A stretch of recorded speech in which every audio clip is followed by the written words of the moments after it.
알아두면 쓸데많은 삼국지 이야기. 19번째 이야기. 음흉한 이 사마가 음식에 독이라도 타면 어쩌실 겁니까? 한편 장안에서는 조정의 실권을 쥔 이가 곽사의 행패가 심해지자 그를 제거하려는 양표와 주전이 남몰래 천자를 배알했습니다. 신에게 계책이 하나 있습니다.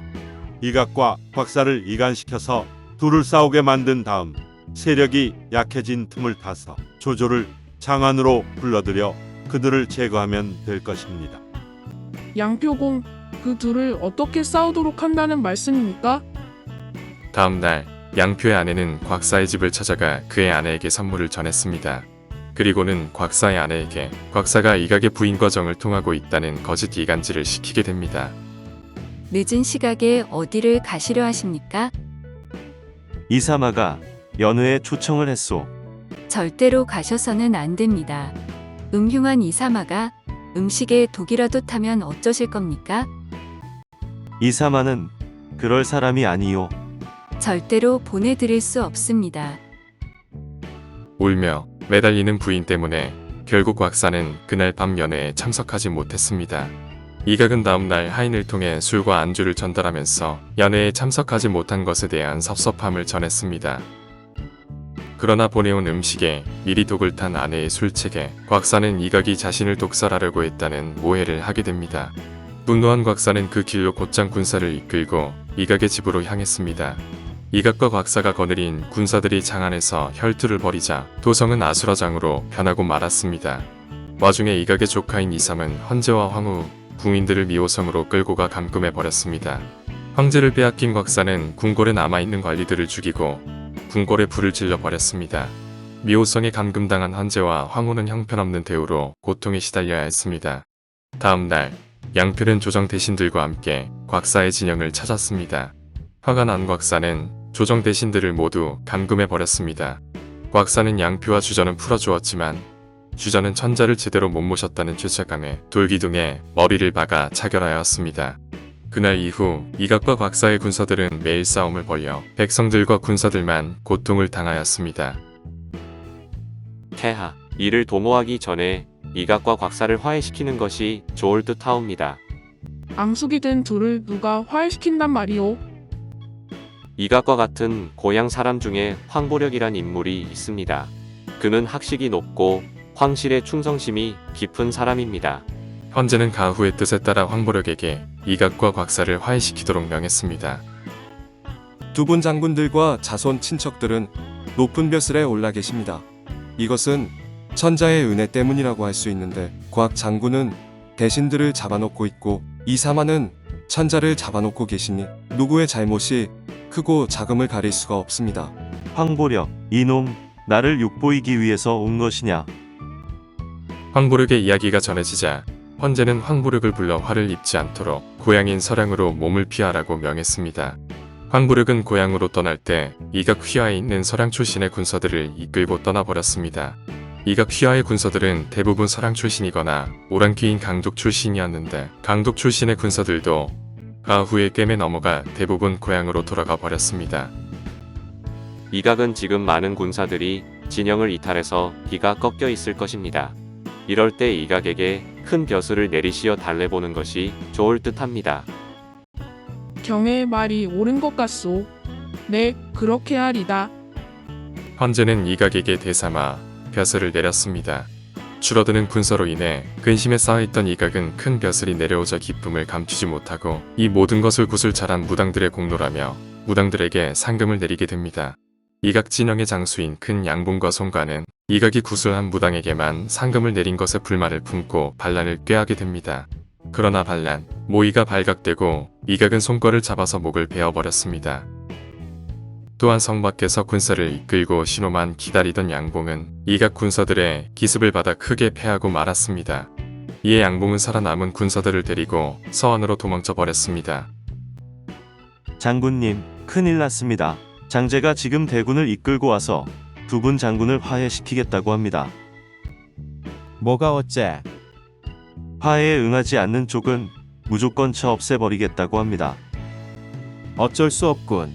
지금 상황에서 장제의 대군과 맞서 싸울 수도 없으니 이각과 곽사의 긴 싸움은 끝이 났고 대신들과 헌제도 풀려나게 되었습니다. 헌제는 장제를 표기장군에 봉하고 장제의 권유대로 장안을 떠나 약양과 가까운 홍농으로 자리를 옮기려 했습니다. 그러나 이각의 진영을 떠난 황제의 행렬을 곽사의 군대가 공격하기 시작하자 황제는 서왕과 마침 그곳으로 합류한 양봉으로 하여금 막아내게 합니다. 서왕의 무자비한 도끼질에 곽사의 군사들은 도망치기 시작했고 천자는 공을 세운 양봉과 서왕을 치하했습니다. 다음 날 곽사가 다시 쳐들어왔으나 이번에는 동비비의 아버지인 노정동승이 곽사군을 물리쳤습니다. 두 차례의 싸움에서 패한 곽사는 어가를 추격하고 있던 이각을 만났는데 같은 처지가 된 두 사람은 다시 손을 잡아야 했습니다. 손을 잡은 이각과 곽사가 추격을 해오자 헌제는 흑산적 무리인 한성, 이락, 호제에게 지난날의 죄를 용서하고 벼슬을 내린다는 서신을 보냈습니다. 서신으로 흑산적 무리들은 천자를 도우러 왔습니다. 헌제의 어가는 산적들의 호위를 받으며 홍농으로 향하던 도중 이각, 곽사의 군사들과 마주쳤습니다. 두 군사들의 싸움은 실로 처참했는데 많은 사상자가 나왔고 산적 두목인 호제도 목숨을 잃었습니다. 어가는 양군이 치열하게 싸우는 틈을 타 겨우 빠져나올 수 있었습니다.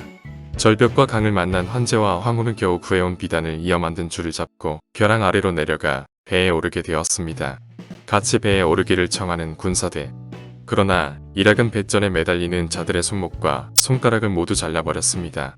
병사들의 애원과 통곡을 뒤로 한 채 헌제가 탄 배는 강을 건넜습니다. 황제 폐하, 이러실 때가 아닙니다. 역적 도당들이 금방 강을 건너 저희를 쫓아올 것입니다. 어서 서둘러야 합니다.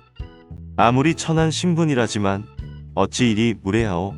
지금 황제 폐하께 어가도 없이 두 발로 걸으시라고 하는 거요. 역적 도당들이 지금 코앞에 닥쳤는데 짐이 어가를 타고 안 타고가 무슨 문제겠소. 한시라도 빨리 여기를 벗어나는 게 급선무요. 폐하께서 발을 다치신 모양이야. 황제의 발이 부르터 피가 나는 것을 보다 못한 양봉이 임시 변통으로 마차를 끌고 어가를 대신했습니다. 초저녁 무렵 황제 일행은 대항이라는 작은 마을에 도착해서 허름한 기와집에 머물게 되었습니다. 이말림, 때시, 변할변, 통할통. 임시 변통이란 갑자기 생긴 일을 우선 임시로 둘러맞춰서 처리하는 것을 말합니다. 황제와 황후는 마을의 노파가 갖다 바친 조밥으로 저녁상을 받았습니다. 하늘의 아들인 천자의 신세가 실로 비참한 지경에 이르렀습니다. 다음날 황제는 자신을 구해준 공로로 이락을 정북장군, 한섬을 정동장군으로 임명하고 서둘러 길을 떠났습니다. 우리를 모르시겠소? 우린 조정의 신하들이요. 황하에서 폐하와 헤어졌다가 겨우 찾아온 것이요. 당신들은 백파의 두목이 아니요. 우린 수상한 사람들이 아니요. 자네들은 태위 양표와 태복 한용이 아닌가? 폐하, 불충한 신하 양표와 한용, 이제야 폐하께 인사드립니다. 퇴위 양표와 태복 한용은 난리통에 헤어져 황제 일행을 찾아 헤매다 겨우 만난 것이었습니다. 헌제와 신하들 모두 죄의 기쁨에 눈물을 흘렸습니다. 한용은 천자가 겪는 고초를 보다 못해 이각, 곽사와 단판을 짓기 위해 적진을 향해 떠났습니다. 초저녁 무렵 황제 일행은 양표의 건의로 어느 편에 임시로 거처를 정해 머물기로 했습니다. 뭐라고? 벼슬을 또 내려달라고? 졸개들도 폐하를 모시느라 고생이 많습니다. 그러니 그들에게도 관직을 하나씩 내려주십시오. 관직을 내리려면 옥새가 있어야 하는데 옥새가 없소. 벼슬은 나중에 주도록 하겠소. 가시나무를 꺾어 오겠으니 나무에 옥새를 새겨 관직을 주시지요. 황제는 결국 이락의 졸개들에게 황제를 호위한 공로로 벼슬을 내렸습니다. 이렇게 되자 이락의 무리는 곧 산적의 본성을 드러내어 아나무인으로 마을에 난입해 곡식과 재물을 빼앗았습니다. 눈안, 아래하, 없을무, 사람인. 안하무인이란 눈 아래에 사람이 없다는 뜻으로 사람됨이 교만하여 남을 업신여김을 이르는 말입니다. 한편 한용은 이각과 곽사의 진영을 찾아가 군사를 거두어 줄 것을 부탁했습니다. 추격을 멈춘다면 두 분께 높은 벼슬을 내리시겠다고 약속하셨습니다. 추격을 하는 것과 하지 않는 것, 어느 쪽이 과연 두 장군에게 이득이 되겠습니까? 한용 태복의 충심은 잘 알겠어. 벼슬을 준다고 해서가 아니라 폐하의 옥체를 보존하기 위해 군사를 거두겠소이다. 한융의 설득으로 이각과 곽사는 군사를 거두고 인질로 잡아둔 신하와 궁녀들까지 모두 풀어주었습니다. 군사를 거뒀다는 소식과 돌아온 신하와 궁녀들 덕분에 안읍의 임시 행궁은 잠시나마 시름을 잊을 수 있었습니다. 하지만 이런 기쁨도 잠시, 지독한 흉년이 들어 식량마저 바닥나 다시 안읍의 행궁은 비참해져 갔습니다. 이렇게 된 마당에 낙양으로 가면 좋으련만. 맞습니다. 낙양은 예로부터 천자의 도읍입니다. 낙양으로 되돌아가 사직의 채통을 바로 세워야 합니다. 하지만 정복 장군이 계속 반대하니. 낙양에서 사직이 바로 서면 자신의 자리가 없어질까 두려워서 그러는 것입니다. 일학이 낙양행을 반대한다면 두고 가면 되지 않겠습니까?